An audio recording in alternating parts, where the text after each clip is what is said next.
ঠান্ডা ঠান্ডা ঠান্ডা। ভাই আওয়ামী লীগ তো নিষিদ্ধ হয়ে গেছে ভাই। ভাই এখন আমাদের কি হবে ভাই? আওয়ামী লীগ তো নিষিদ্ধ হয়ে গেল ভাই। এতদিন তাও বিএনপির উপর ভর করে তাও যাই হোক হালকা পাতলা কামাই রোজগার হচ্ছিল, এখন তো তাও হবে না ভাই। কি করা যায় এখন ভাই? কে রে তুই কি করছিস এখন দিয়ে? হামা তো ঘুরে গেল। ভাই যা করলাম তাই। মনে করেন যে কালকে রাত্রে আওয়ামী লীগ নিষিদ্ধ হয়ে গেছে ভাই।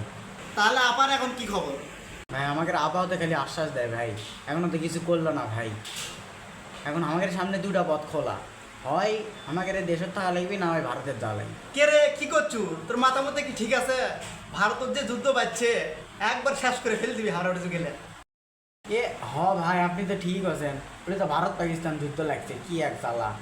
তাহলে ভারতের তার নিচ দিয়ে গেলেও তো ওটি তো বিএসএফ ধরবি আমাদের। তাহলে ভাই আরও একটা কাম করা যেতে পারে, হয় আমাদের বিদেশ যাওয়া লাগবে, আর না হলে দেশে থাকতে হলে অন্য একটা দলের ঢোকা লাগবে। ঠিকই তো আছে। এখন এক কাজ করি, কোন দল যাওয়া যায় সেটা ভাবি দি।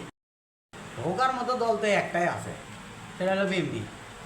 কারণ এই আমাদের আওয়ামী লীগ নিষিদ্ধ মনে করেন যে এই বিএনপি কোনো কর্মসূচি দেয়নি, ঢুকলে বিএনপিতে ঢুকবো ভাই আমি।